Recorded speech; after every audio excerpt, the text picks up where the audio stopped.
last Friday. I'm so glad that, it was well received, and I'm ready to delve more into the topics of, the intersection between social justice, open education, and how we can achieve intersectional ways of knowing and practice through open education. So if you can go to the next slide for me, please. I would love to talk a little bit more about the agenda that I have for you all for the next 90 minutes, which I am so glad to see that you all have returned and that you'll be spending, again, the next 90 minutes with me or so. So how I have this here is I've broken down how I would like to use our time, and it's presented in a very linear way, and that's just to make sure that we're keeping track of our time. But what I'd like to do maybe for the first 5 to 10 minutes or so, really and clearly discuss what is social justice education and what are some or how are some ways in which white normative practices manifest themselves in academia. I kind of touched on this last Friday, but I really want you all to, in the chat, identify these ways that, they show up. What I don't want you to do is at this point qualify them, meaning like it's something that is negative, but rather look at this is just our norm. This is, the historical discourses, if you will, that have influenced our academic culture and practices. And so after we've done that, what I like to do is we have a couple breakout room sessions. So the first one is going to be about 20 minutes or so. Actually, both of them will be 20 minutes.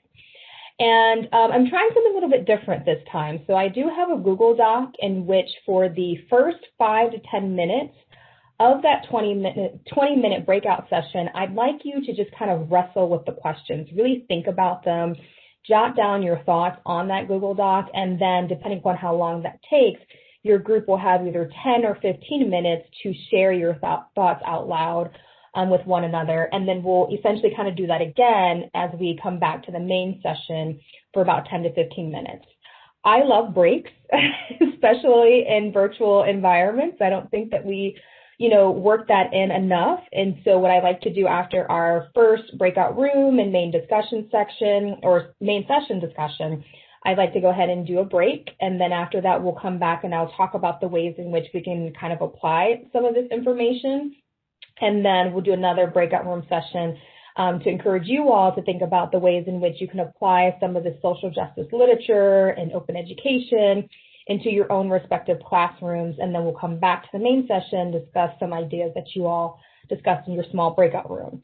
So it seems like a lot, and that's because it kind of is. And some of the questions that we're going to be talking about and wrestling with are meaty and weighty questions. And so that's another reason why I really want you all to kind of just sit with the questions first, then jot down your thoughts, then share them out with your small group. All right, so let's delve a little bit more into, the definition of social justice education. If you can go to the next slide, please.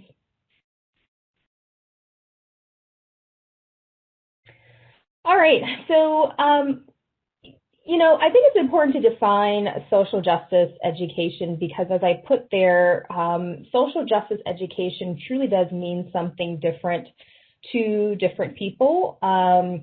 To some, it is literally interrogating, the processes, the traditions and policies within a system. For others, it is literally just the work of inclusion, right? For others, it's more content specific, right? And I'm of the, principle that it can be all of the above.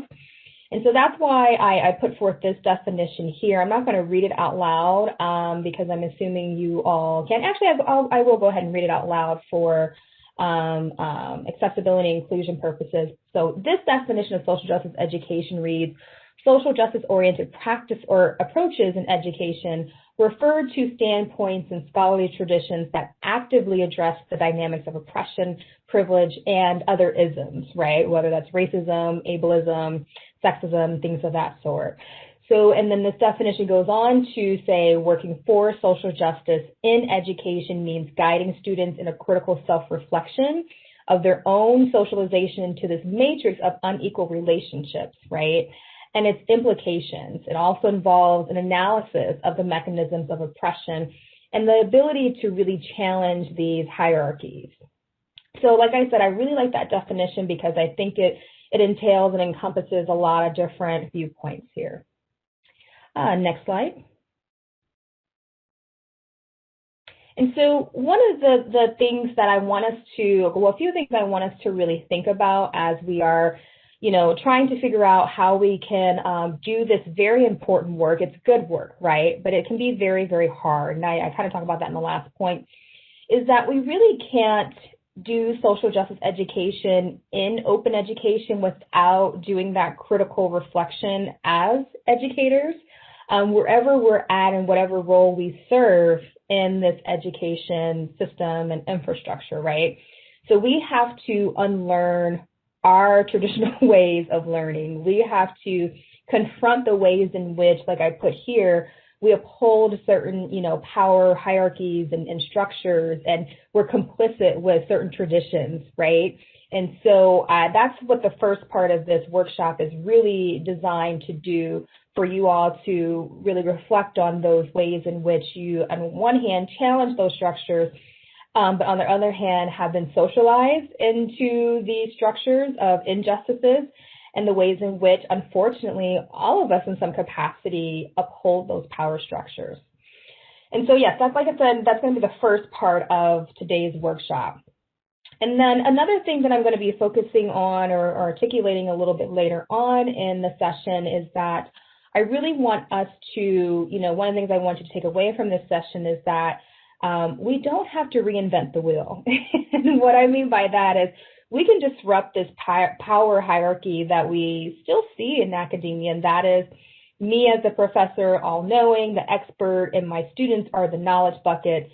That's not what I'm trying to achieve here in social justice education, and I don't really know any type of social justice education that really is trying to maintain that same way of learning, right, or that same power hierarchy. So instead, what I would like us to all do in some capacity in our own classrooms is really tap into our students' experiences, their knowledge, because it can be just as important, if not more important, than the content that we think that we need to get through. And then another thing that I want to really strongly emphasize is that oftentimes when I am talking about social justice work, whether that's in open education or in just traditional educational settings, is that there tends to be a, how can I say this? The subject matter tends to be racialized, or it tends to be, the discourse tends to be centered on, well, we need to do this in order to center marginalized communities. And although that is certainly the case, and I will also articulate that, I don't want us to think that we're only doing this for the benefit of, for example, Black and brown students or students who are coming from other marginalized communities. Students who have, privileged identities also benefit from social justice education. So what I'm really trying to accomplish here is that, yes, we want to center those marginalized students. That is very important. But we also want students who are benefiting from this, system of oppression or these traditional ways of knowing. I want them to develop those same competencies that we want marginalized students to develop as well. So this really should benefit everyone in the end. And then the last point here, I kind of alluded to this a little bit, that this is hard work. I often find when we are talking about social justice education that people want an easy fix or they want something to change overnight. And I think towards the end of the session, I will be able to give you all very small things that you can do in order to accomplish a socially just educational environment in your classroom. But there are also some long-term things that you have to be committed to long-term, right? And I love this term double work that I actually got from a PhD candidate, Maya Hay. And Maya, she does a really good job. I was in a socially just academia workshop with her, and I thought she did a really amazing job of articulating this work that social justice scholars do, or this work that anyone who's interested in being more of a socially just minded or equitable educator has to do. And that is, we are interrogating and challenging these structures, but at the same time, we're working within them, right? So we're trying to be more socially just in our pedagogical practices, but also many of us might be on the tenure track, right? Which, if you look at the assessment and the process of tenure, it is based upon a socially unjust model, which that's a whole other workshop, a whole nother discussion. So there's tension, right, between the two, between wanting to do this work and actually doing this work, and also working within the infrastructure that isn't quite or is far from being just. So just recognize that tension as we proceed in the workshop. Next slide. And so one of the things I want to do before we go into our breakout session, that's kind of, it's kind of a small, it's okay though, I'm not sure if you all can see it. So this graph that you see here, again, comes out of the work of Judith Kasten. She does a really good job of explaining just some of the ways in which white normative practices tend to be the default in the United States in particular, and we can maybe even apply some of the same information to other North American countries like Canada, for instance. But, she talks a great deal about how, again, those white normative practices creep in our culture here in the United States. And so if you can see this, what I'd like you to do is just kind of go through some of these aspects and assumptions of white culture and think about the ways in which you see this manifesting in academia. I know I alluded to this last week in my keynote, but I want you all to think about the ways in which you see some of this in academia. And then when you've thought about it for about a minute or two, what I'd love for you to do is put your answers in the chat so I can see how you've connected those aspects and assumptions of white culture in academia.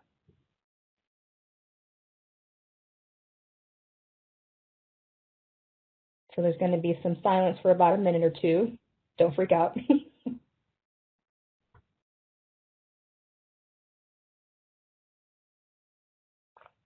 Yes, I do have, let me see. I do have an extra copy. I found it online, Jasmine, if it's okay for me to drop. Okay. Yep.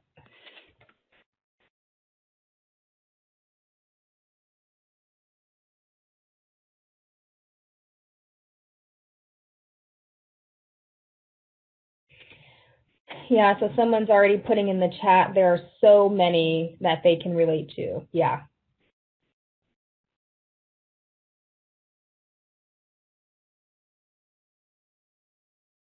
And then someone else put that there's some things they didn't even think of. I know. That's the thing about, and again, when I'm using the term white, I am not referring to white individual people. I think I said that in my keynote last week, because we need to be able to separate the two. It's the culture and the practices, the norms that support whiteness. And the power of whiteness in the U.S., at least, is that because it is deemed as the norm, it goes unnamed, right? So it's hard for us to identify, oh, wait, this is how whiteness shows up, because, again, it's rendered as the norm. Yeah, so someone put, again, looking at individualism, did not even think of it as a white thing, but it is.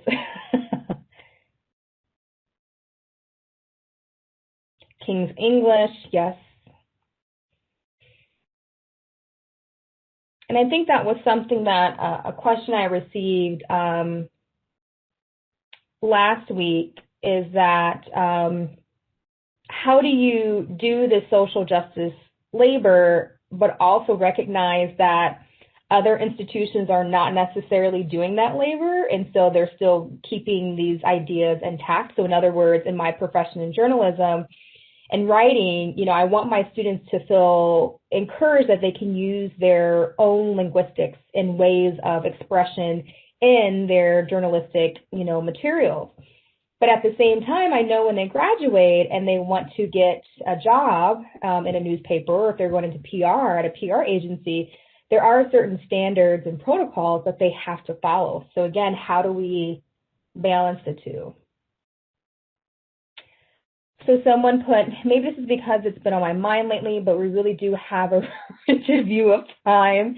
and adherence to schedules. I think because Zoom and just online technologies in general has been such a major part of our life that we are being confronted with how we conceptualize time now.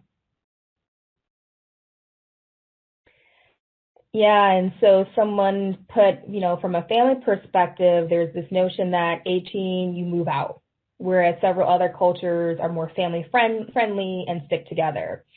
Yeah, I used to live in Spain for a little bit, and I stayed with an older woman, and her at the time, oh gosh, this was 12, 13 years ago, and her 30-something-year-old son still stays with her. And I remember just being appalled, but, that is that American culture coming out, and I'm not saying it's necessarily a bad thing, but it is a bad thing when I start labeling other ways of practicing that as bad, or less than, or weird, or whatever disparaging term we want to use.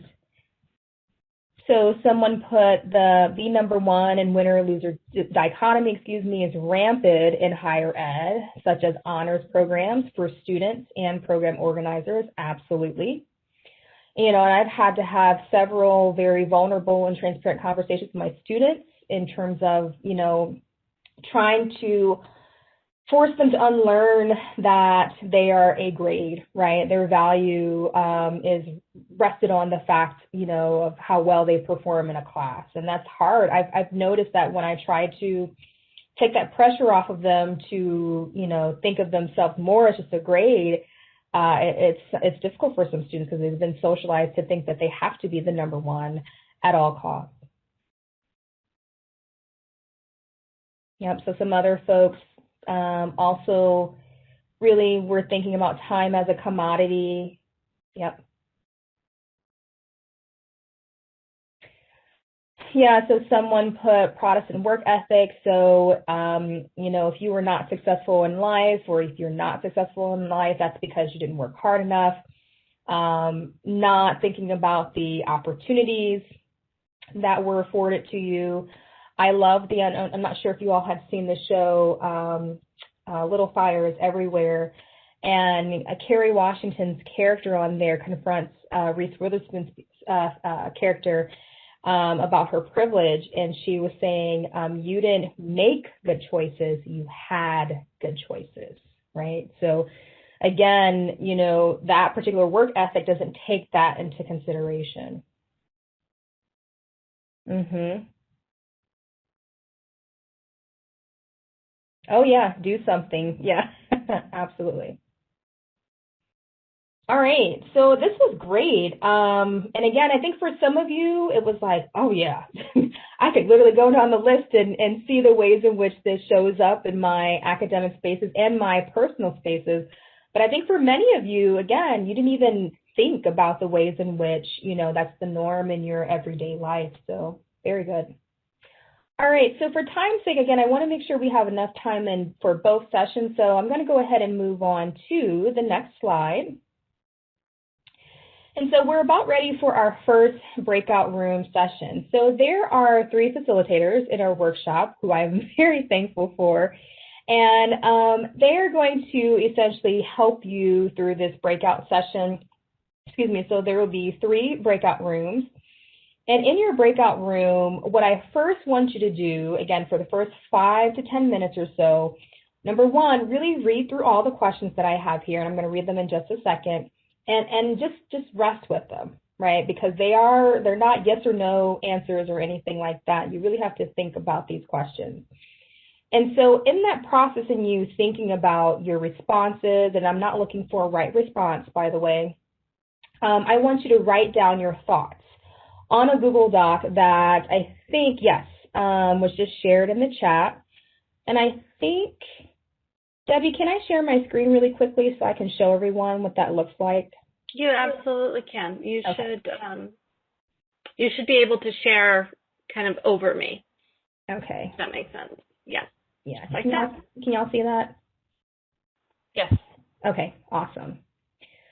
So your breakout room will have a room number, and then for how can I say this? So you're just going to choose a slot where you're going to jot down your thoughts on the Google Doc. I want to try to keep this as anonymous as possible, so please don't write your name down or anything like that. I love that Google, you're not going to be able to see people's names up there. You're going to have a random icon here, so you might be, a ferret, or yeah, we have an anonymous kiwi up here. So again, I want to try to keep this as confidential as possible. And the questions, as you can see here, that I really want you all to think about are the first one: in what ways do you uphold aspects and assumptions of white culture in your classroom or as a scholar? And have you considered how this is affecting students? And the second question: in what ways can we really critically analyze or even interrogate our traditional ways of knowing and this knowledge creation process? And I think this last question is really important, right? Because I don't want to present this work as easy. So let's think about the challenges that occur when we're trying to decenter dominant discourses and center those stories and voices that we don't typically hear. So yes, like I said, first 5 to 10 minutes, jot down your thoughts, think about them, and then for the last 10 minutes of your breakout room session, you all will then share out your thoughts with your small group. Are there any questions at all about that? No? All right. Well, I'll stop sharing. And then, I'm so sorry. Go ahead, Debbie. Oh, no. Are you ready to transition over? Yes. Awesome. Okay. So I do have three breakout rooms set up, and we have a facilitator assigned to each of those rooms. So we do have 3 facilitators, the co-facilitators with us today. We have, which I forgot to introduce at the beginning, I apologize. We have Brittany Blanchard from Northern Arizona University, and Kathy S. Miller from Oklahoma State University, and Cyan Proctor from Scottsdale Community College. And they will be our co-facilitators, really kind of helping navigate and manage those breakout rooms in particular. So I'm going to go ahead and push the button to start the breakout rooms, and it should pull you all over into your assigned rooms. If for some reason it doesn't, or you need to see your rooms, you would find that information simply under the participant list on your screen. And then also, Debbie, I don't know if we can do this. We can give them like a 10-minute, we've been in our breakout rooms for 10 minutes, and then, okay, there's 5 minutes left, and then maybe a 1-minute warning. Is that okay? Yeah, we can absolutely do that. Okay, awesome. Thank you. All right. Well, enjoy your breakout session. I'll be hopping around from each session to see how everything's going, and we'll meet back here in a few minutes or so.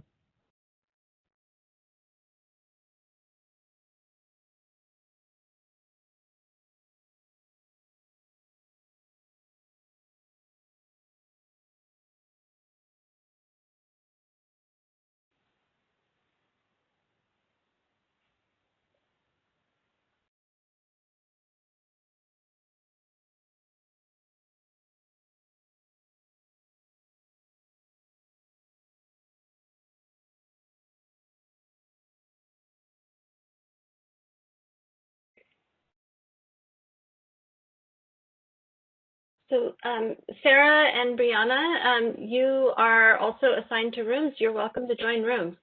I know you are here maybe more to thinking that you're here to kind of work and to run the chat, but please join the conversations and join the rooms. You don't have to stick around here. We want your voice too. Thanks. Sorry, my doorbell just rang, but I'm back. I'll jump in. Oh, no worries. No worries. And Caitlin, are you okay? Are you able to join? Are you having trouble?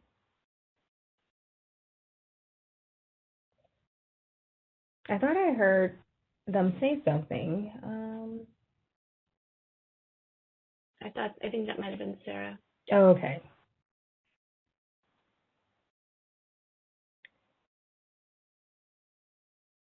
Caitlin?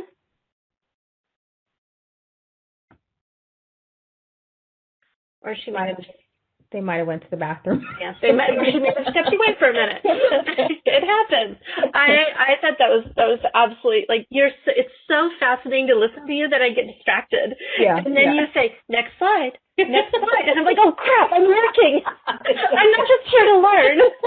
So it's good. Well, that's great feedback though. And I see people have jumped in and they are typing all over the place. I know, I see it. Yeah.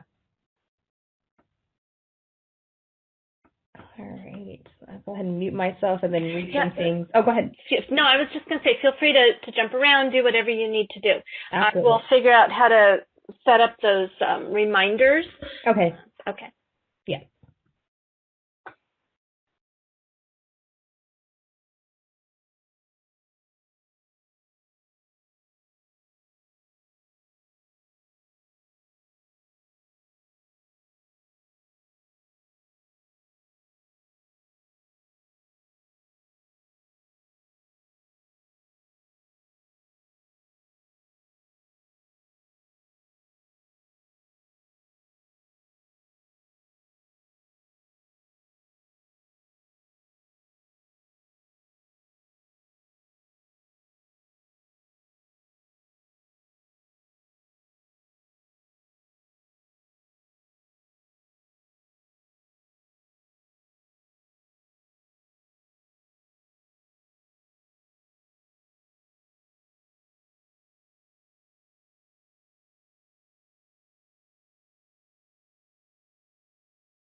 Caitlin, are you there?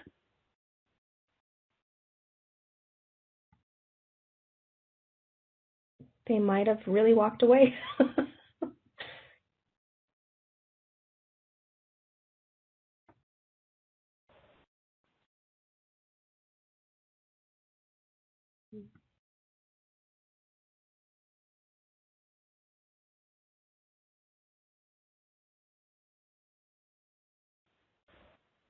So I've got just under 2 minutes, and then I'll do a 5-minute warning. Can you repeat that one more time? I was kind of breaking up my No, that's okay. So I've got about 1 minute and 30 seconds, and then I'll do a 5-minute warning, kind of broadcast out to all the sessions. Oh, meaning like 5 minutes left? Like 5 minutes left, yeah. Okay, if we can maybe do, because I think they still have about, let me see here. I think they have about 15 minutes. I should have marked more carefully how long they've been in the session. Oh. Let's see here, because it was supposed to be for 20 minutes. Okay, so you want me to do a 10-minute warning then? Yes. Okay, yes. that's fine. That's fine. All right. Hi, Tammy. Thank you for joining us. We are in breakout rooms. So thank you. My apologies that I'm late. I was in a different meeting, got caught up, so I do apologize. It's okay. It's okay. Yeah. We're like Debbie was saying, we're in our first breakout room session. So Debbie's going to place you in a breakout room, and then I'll give you some context. So I've talked about social justice education and defined that, and what the folks are doing right now in the breakout room session is answering 3 discussion questions that I posed. They're answering that 2 ways. So I created a Google Doc that your facilitator will probably give to you. And what I want you to do is really kind of like sit with the questions first before you type down your responses. And I think in a few minutes or so, folks are actually going to share their responses out loud with the folks in their breakout room session. Very good. Thank you. Yep.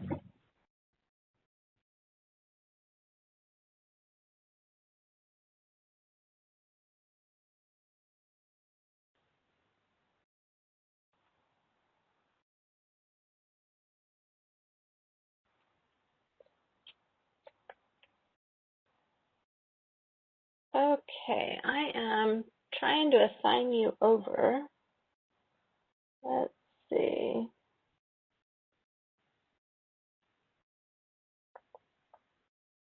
Move to session. Move to session 3. There we go. All right, you are now in session 3.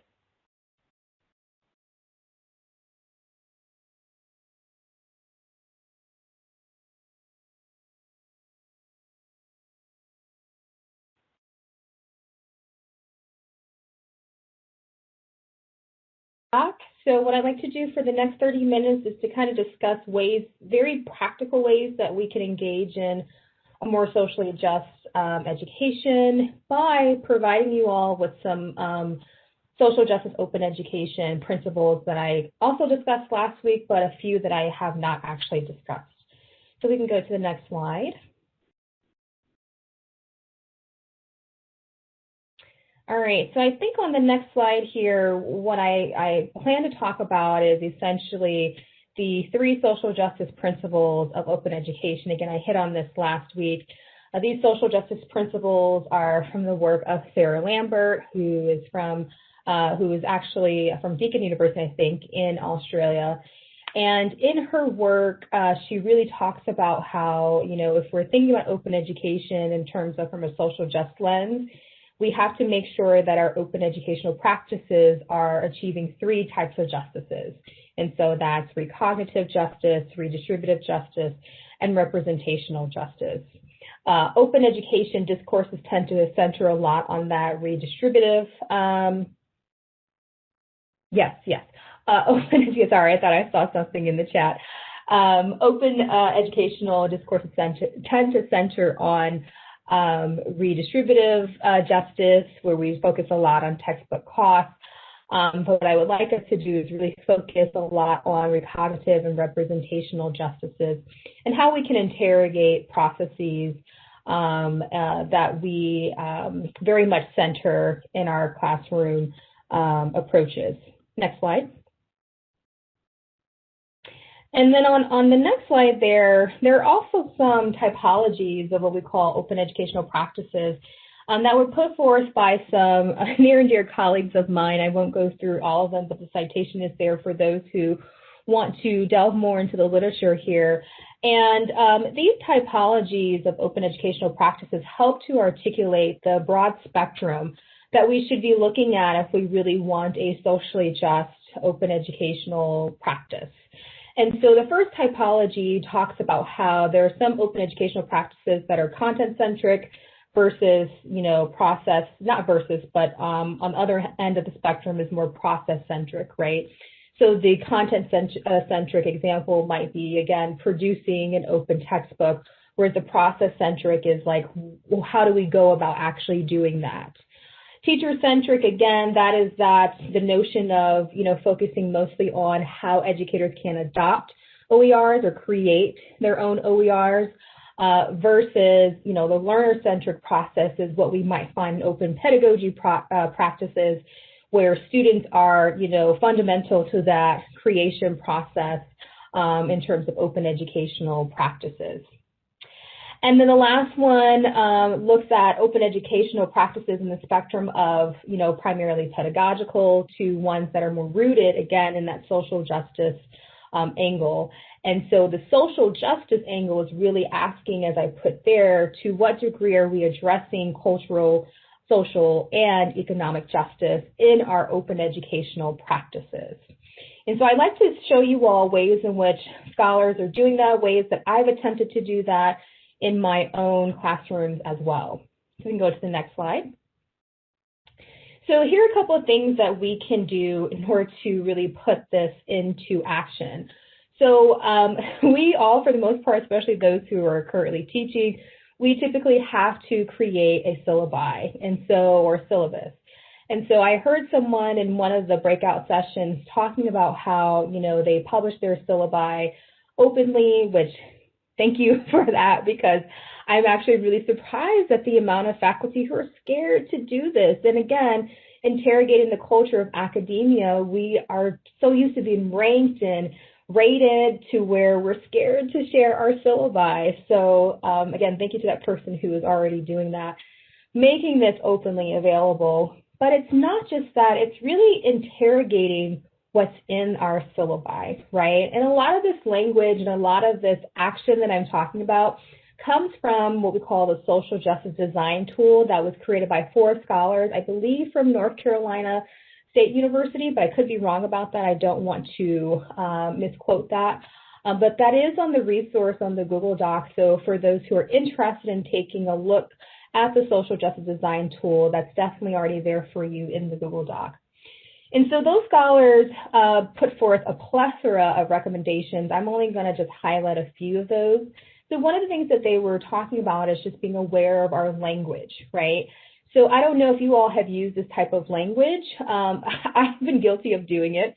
So using language like the syllabus is a contract, right?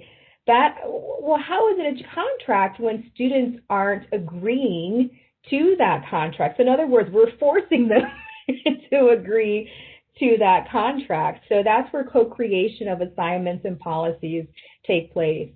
I've even done that this semester. So I actually recently tweeted about this, how my students created this attendance policy last semester and this semester, and I have found that my engagement has been better, much better than what it was when we first started, doing this whole online learning last March for most of us here in the U.S. So again, instead of approaching the syllabus like a contract, which evokes this weird power structure, trying to frame it as more of a community agreement where, again, students are co-creating the content that's in the actual syllabus. And making sure that we use language that is inclusive, right? Again, trying not to emphasize unnecessary hierarchies in our syllabus because, again, it can be particularly off-putting to those who are coming from marginalized communities. And then another thing just to be aware of is maybe incorporating more social justice objective statements in our courses, right, in the syllabus. And I actually have an example of how I recently, like literally today, I looked at my syllabi and I said, you know what, I might need to change this learning objective for future courses if I'm truly going to enact this socially just education in my classroom. In terms of we're looking at open textbooks, again, I heard there is an open pedagogy workshop after this. So I'm so happy that you all get to have access to that and get a little more information about that. Of course, considering co-creation with your students, that helps in terms of engagement and, again, just affirming that their knowledge is, in fact, valuable. But, the piece that I talked about earlier with the typologies of open educational practices, they discussed how, for example, we have to be cautious of not exploiting student labor, so making sure that students have the agency and autonomy to openly license their work, but not forcing them to do so. And also making sure that it's not just students who are coming from, I don't like to use the word dominant, but that's the only word that's coming to my mind, but privileged or dominant backgrounds, they're the only ones contributing to this textbook, for example, or contributing to the co-creation of the syllabus. if you're not centering, if you're not trying to incorporate those students who are coming from marginalized backgrounds, what you're doing is just reproducing dominant ways of knowing, right? So we have to be very careful about that. And then making sure that we're trying to, in some capacity, publicly publishing our work in open spaces so that, we're not repeating this same norm of, academia kind of living in its own silo, if you will. Next slide. So in the next slide, I just use some learning objectives from my own syllabus or syllabi. So I teach a few classes. I teach a class in which students learn how to write for the news industries as well as public relations industries. And I noticed that I did not really intentionally incorporate social justice learning objectives in my syllabi. Again, I noticed that this morning. And so the first learning objective that you can see here, it's fine. There's nothing wrong with it. I actually went to a course design institute in my university, and they helped me craft that learning objective. But it doesn't really say anything about social justice, or it's not really rooted in a social justice framework. And so what I'm going to do is maybe elaborate a little bit more on that first objective statement by incorporating, again, a social justice lens. And so here what I'm doing is, again, putting the proof in the pudding, for lack of better words.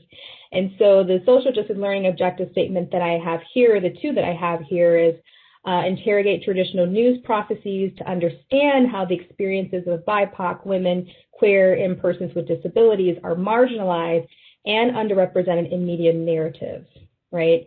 And then the other one reads, understand how white norms influence, and that's supposed to say influence, not influences, the news gathering process in the U.S. So again, very small ways that we can engage in socially just education by just looking at what do we want our students to actually accomplish in our classroom. Next slide. And then another thing that I am trying to do in my class, again, I teach a lot of journalism and public relations courses, is I want students to be able to really interrogate sources in news stories and whose knowledge, whose stories get to be told, whose knowledge and stories get to be deemed as reliable. And, we see this, and we saw this actually come up in the U.S. context when, last summer when, of course, there were a ton of Black Lives Matter protests going on, and I believe it was a newspaper in Pittsburgh that said that Black journalists cannot be objective when covering the Black Lives Matter protests because of their race. So in other words, they assume that Black experiences, Black livelihood has a bias. And what we see here is that it actually repeated what we talked about earlier, how whiteness is the norm, right? Whiteness gets to be deemed as objective. And we see this, norm, we see how whiteness is considered normative at least, and this notion reproduced in the classroom that somehow white reporters are objective in all the ways, and that white reporters are not reporting through a racial lens, when in reality, that is the case. And so I had my students really interrogate this notion of objectivity that is supposed to be one of the values of journalism, at least here in the U.S. And I had them listen to this podcast episode that featured Nicole Hannah-Jones, who is the creator of the 1619 Project, that is a reimagining of our historical discourses. And she beautifully argues how we need to throw away this notion of being objective in the newsroom. And I just want to pull out a quote here that's not on this slide, but she says that you'll hear a lot of white Americans in particular say, I just want to get back to news, I just want to get back to the facts, when what they are really doing is alluding back to a time when newsrooms were less diverse, media keepers were even more white or male, and the agenda set by the media was based on white normative practices. And they don't really consider the ways in which Black people were highly misrepresented in the news and did not have the privilege of being objective. And because of this, Black people had to create their own newspapers, their own news, organizations and what have you. And they brought their own way of knowledge, their own way of gathering news to that process. One, however, that was not valued by white media organizations. And so when I showed this to a lot of students, they were surprised about how, again, the influence of white culture, even in the newsroom, even in an arena that is supposed to be deemed as objective. How can something be deemed as objective when it's based upon white normative values? So again, this white normative view is so prevalent in the newsroom, but the ways in which it is produced, of course, is not objective. Next slide. And then I mentioned Maya Hay earlier, who was a PhD candidate, and I sat with her in a socially just academia session, and she, in our session, she talked about, the ways in which fermentation is taught, and she really interrogates this process. She argues that it tends to really use a Eurocentric viewpoint that makes science the end-all, be-all, if you will. And so she argues that, this fermentation process, the way that it's taught, privileges Eurocentric ways of knowing, where fermentation has quantifiable or replicable recipes, like 1 cup is, or 1 cup for this and 2 cups for that. And so she argues, and I just want to use her words here, that so much of fermentation is predicted on other variables, like environmental and social context. And she also argues that we have to acknowledge the ways that North America came to know fermentation processes, that colonial powers, stole indigenous resources that were always in abundance. And so what she did to kind of disrupt this way of knowing is that she had people gather at her house to encourage multiple ways of knowing and coming to this fermentation process. So for example, my aunt used to do this, or my grandmother used to do that. So again, that's just another way that we can achieve this socially just education. Next slide. And so all in all, if you don't take anything away from today's workshop, which I'm hoping you do, is that we have to keep in mind that we have a responsibility. And that responsibility is that our classroom, whether that's our environment, the curriculum, the content, or who we show up as scholars in the classroom, all of that should help to liberate our students. Next slide. So I talked a little bit more than what I perhaps wanted to. So what I would like to do is get back into our breakout rooms. We only have about 14, 15 minutes or so. So this session is going to be a lot shorter than the last session. What I'd like you to do is answer questions 1 and 3 only. You can skip the second question because, to be honest with you, I think we've talked about this a little bit in the first session. So again, just focus on questions 1 and 3. And the reason why I have an asterisk there by question or statement 3 is that I don't want you all to think that you have to do something, how can I say this, super grandioso tonight or tomorrow. Think of one very practical way, whether it is changing your objective statements in your syllabi to achieve a more socially just classroom or achieve a more socially just curriculum in your course. So if we can get back into our breakout rooms, we probably will only be able to stay in there for 10 minutes, but the same procedure is going to remain the same. So in other words, I'll give you all about maybe 5 minutes to type your thoughts out. And then for the last 5 minutes of your breakout session, you all can share it with the folks in your room. All right.